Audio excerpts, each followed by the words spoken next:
Good morning my dear student. मैं Lily Julius अपने दूसरे वीडियो में आप सभी का स्वागत करती हूँ और आशा करती हूँ कि आप अपने परिवार के साथ में घरों में सुरक्षित होंगे। मैंने आपको हिंदी व्याकरण का पहला पार्ट इसके पहले वीडियो में एक्सप्लेन किया था। उसका एक पार्ट मैंने आपको एक्सप्लेन किया था। भाषा एवं व्याकरण हमारे पाठ का नाम है। हमने पढ़ा था भाषा।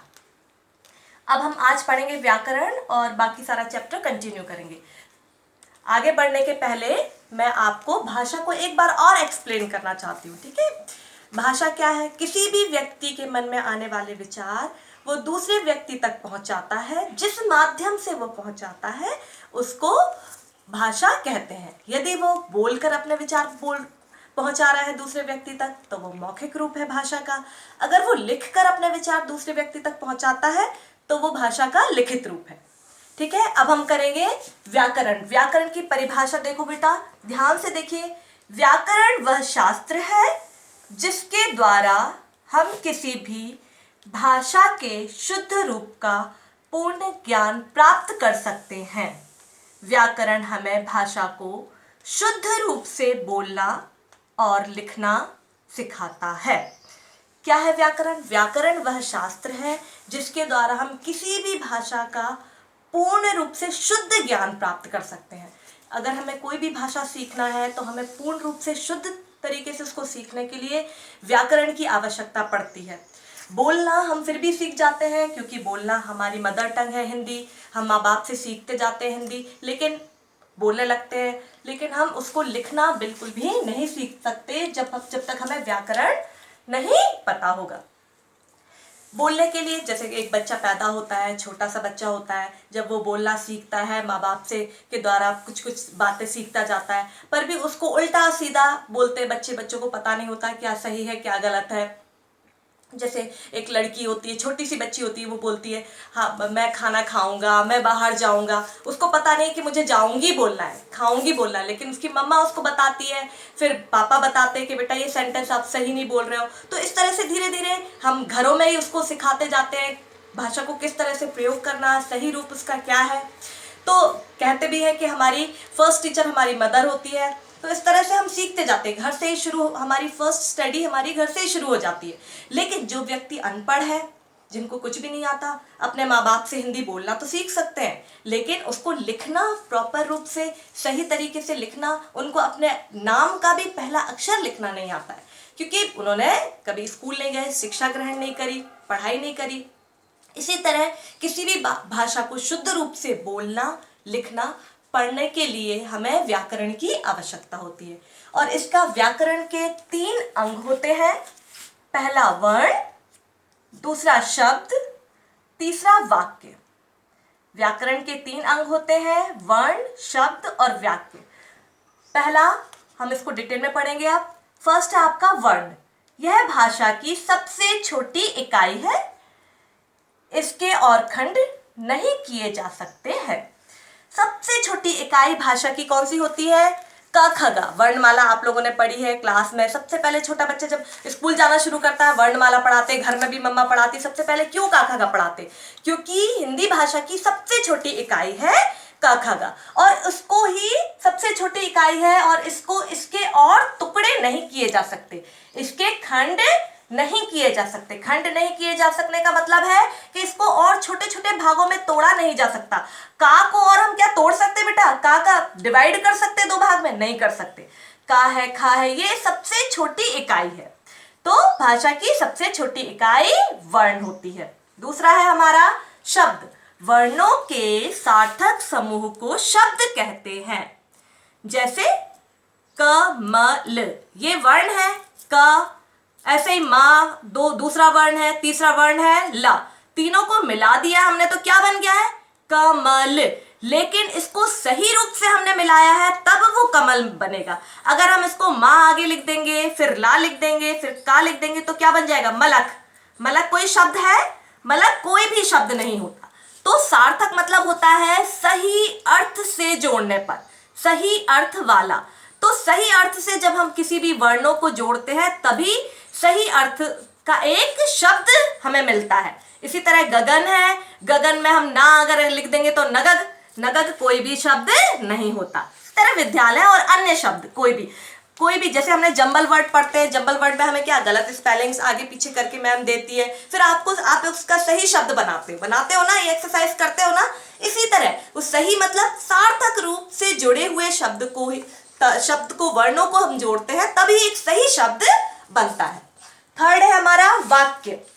शब्दों के सार्थक समूह को वाक्य कहते हैं।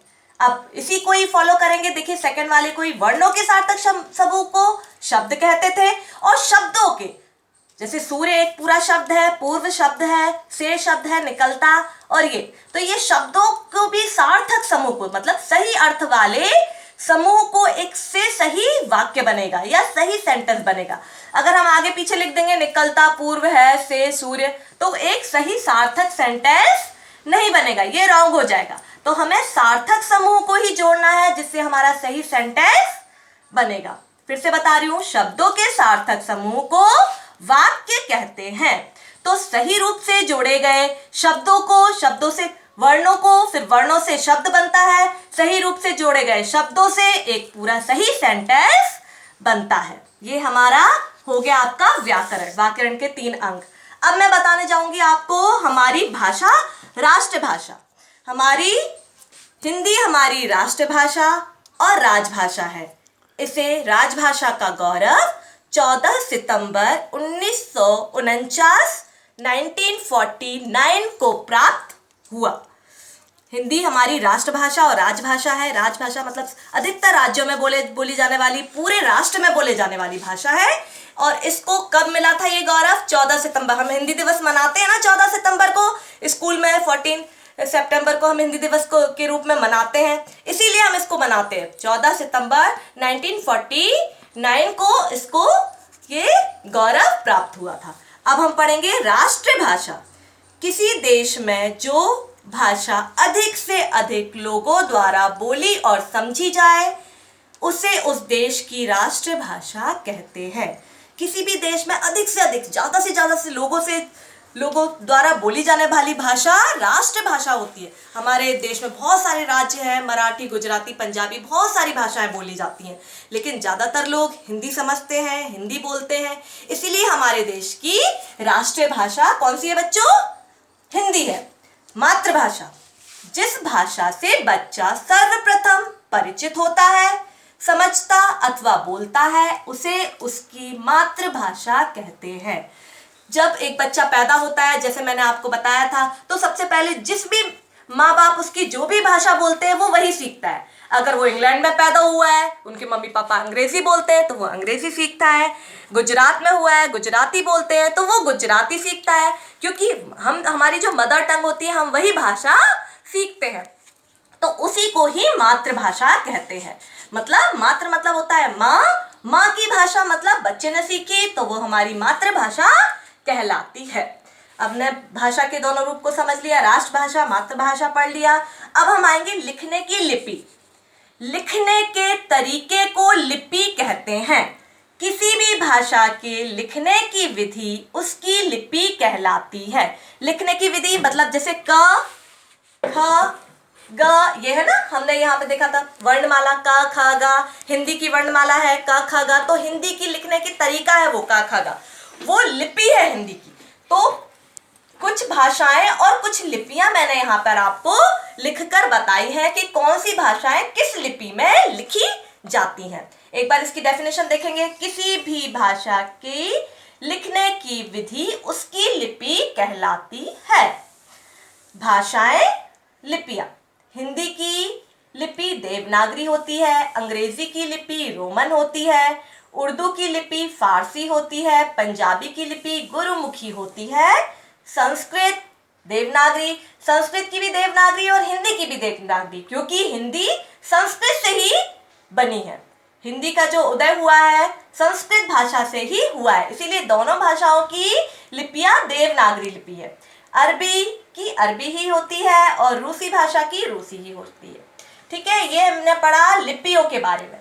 अब ध्यान रखने वाली बात है, हमारी राष्ट्रभाषा हिंदी है, पर अंतरराष्ट्रीय भाषा, पूरी दुनिया में सबसे ज्यादा बोली जाने और समझी जाने वाली भाषा अंग्रेजी है। और इसी कारण सारे देशों में अलग अलग अंग्रेजी माध्यमों का बहुत ज़्यादा विकास हुआ है, बहुत ज़्यादा इंग्लिश मीडियम स्कूल चले हैं, क्योंकि ध्यान रखने वाली बात ध्यान से सुनिएगा। ये हिंदी हमारी राष्ट्रीय भाषा है और अंग्रेजी अंतर्राष्ट्रीय भाषा है। अंतर्राष्ट्रीय भाषा क्यों है? क्योंकि ये पूरी दुनिया में सबसे ज़्यादा बोली और समझी जाती है। इसलिए आजकल देशों में इंग्लिश मीडियम स्कूल्स का भी बहुत जल्दी विकास हुआ है, बहुत ज़्यादा बड़े हैं, क्योंकि अंग्रेजी सभी जगह पे सारे देशों में पूरे दुनिया में सबसे ज़्यादा बोली जाने वाली और समझी जाने वाली भाषा इंग्लिश है, इसीलिए वो हमारी अंतर्राष्ट्रीय भाषा है।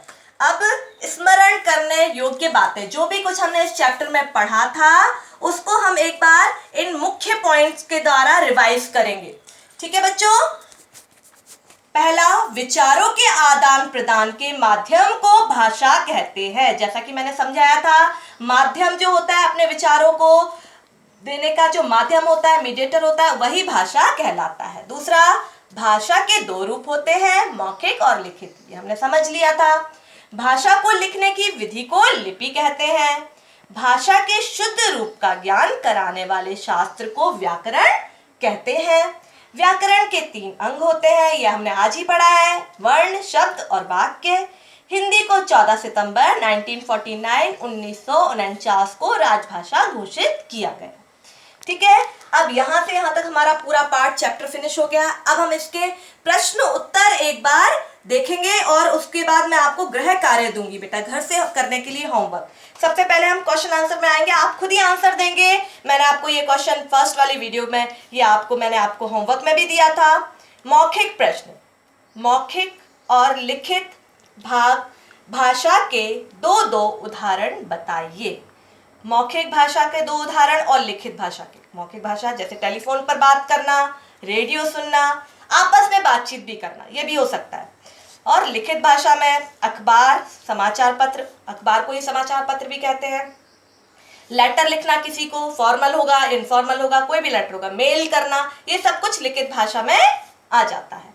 अब हमारे प्रश्न उत्तर है। प्रश्न नंबर 1, भाषा के कितने रूप हैं? प्रत्येक का नाम लिखिए। भाषा के 2 रूप हैं, आप सबको पता है, बहुत अच्छे से हमने समझा है, मौखिक और लिखित। मौखिक भाषा किसे कहते हैं? इसका आंसर देखिए, हम जो कुछ बोलते या सुनते हैं उसे मौखिक भाषा कहते हैं। बोलते हैं और सुनते हैं उसे हम मौखिक भाषा कहते हैं। लिपि क्या है? किसी भी भाषा की लिखने की विधि को उसकी लिपि कहलाती है। लिखने की विधि ही उसकी लिपि कहलाती है। ये आप अपने आप ही कर लेंगे, इतना इजी हो गया, हमने समझ लिया इसको अच्छी तरह से। जब भी हमें व्याकरण समझ आ जाती है तो हम उसके आंसर आराम से इजीली कर पाते, क्योंकि व्याकरण समझने की चीज है, रटने की चीज नहीं है, लर्न करने की चीज नहीं है। आपको समझ में आ जाएगी एक बार में, आप अपने आप उसके आंसर्स कर लेंगे। 4th क्वेश्चन नंबर देखिए, क्वेश्चन नंबर 4, शब्द किसे कहते हैं? वर्णों का सार्थक समूह शब्द कहलाता है। यहाँ आप उदाहरण भी दे सकते हैं, मैंने नहीं दिया, यहाँ नहीं पूछा गया है, लेकिन फिर भी हमें उदाहरण आना चाहिए कि शब्द किसे कहते हैं। शब्द के उदाहरण कैसे, कौन से, कोई भी बताओ, जैसे कमल, गगन, कोई भी 2-3 शब्द आप लिख सकते हो। ठीक है, अब हम आएंगे गृह कार्य पे। इस इंपॉर्टेंट वर्क ये आपको खुद करना है, मैम ने नहीं करके दिया है, ये आपको अपने आप करना है। बस थोड़ा क्लू और मैं समझाऊंगी आपको, ये होमवर्क आप अपने आप करेंगे। सही शब्द चुनकर रिक्त स्थान चुनिए। हिंदी मौखिक वर्ण देवनागरी। पहला है आपका नानी की कहानी सुनाना भाषा का डैश रूप है। कौन सा रूप है वो आप लिखना है। हिंदी व संस्कृत की लिपि डैश है। कौन सी लिपि है हिंदी और संस्कृत की, वो आपको भरना है। यहाँ आपको हेल्पिंग बॉक्स में वर्ड भी दिए हुए हैं। डैश भाषा की सबसे छोटी इकाई है। डैश हमारी राष्ट्रभाषा और राज्यभाषा भी है। ये सब आप कर लेंगे, बहुत इजी है, वेरी इजी। अभी आएंगे बहुविकल्पीय प्रश्न, मतलब 3 आंसर दिए होते हैं हमें, एक आंसर में हमें टिक करना होता है। जो भी आंसर सही है हम उसमें टिक करेंगे। भाषा के रूप होते हैं 3, 2, 4, कितने होते हैं वो आप टिक कर देंगे। हिंदी को राजभाषा का दर्जा मिला है। हिंदी को राजभाषा का दर्जा मिला है, कब मिला है? 14 नवंबर 1949 को, 15 अगस्त 1947 में, या फिर 14 सितंबर 1949 को। जो भी सही है उस पर टिक करेंगे। भारत की राष्ट्रभाषा क्या है? अंग्रेजी, हिंदी और संस्कृत। भारत की राष्ट्रभाषा कौन सी है? व्याकरण के अंग है, कितने हैं? कौन कौन से अंग हैं? कविता, शब्द, भाषा, ये अंग होते हैं व्याकरण के। वर्ण, शब्द, वाक्य या किताब, चित्र, फिल्म, ये आपके हो गए बहुविकल्पीय प्रश्न। क्वेश्चन नंबर 3 देखिए, रचनात्मक गतिविधि के द्वारा नीचे भाषाएं तथा लिपियां मिला दी गई हैं, आप उन्हें पहचान कर उनके सही स्थान पर लिखना है। हेल्पिंग बॉक्स में मिलाकर दी हुई है लिपियां और भाषाएं, रोमन, पंजाबी, उर्दू, देवनागरी, संस्कृत, गुरुमुखी, अंग्रेजी और फारसी। तो एक तरफ आप कॉलम बनाएंगे भाषाएं का, तो भाषाएं लिखेंगे इसमें से छांट छांट कर, दूसरी तरफ आप कॉलम बनाएंगे लिपियों का, तो इनकी लिपि लिखेंगे इस तरफ। तो ये आपका होमवर्क हो गया। मेरे ख्याल से अब आपको कोई भी प्रॉब्लम नहीं होनी चाहिए होमवर्क करने के लिए। आप अच्छी तरह से पढ़िए, घर पर रिवाइज कीजिए, बार बार वीडियो देखिए, कुछ समझ में नहीं आता है और कुछ समझ में नहीं आता है तो आप इसको बार बार रीड करेंगे, आपको अच्छे से समझ में आएगा। आई होप आप सबको ये चैप्टर समझ में आया होगा। होमवर्क जरूर करिएगा, घर में रहिएगा, सुरक्षित रहिएगा। Thank you, God bless you all.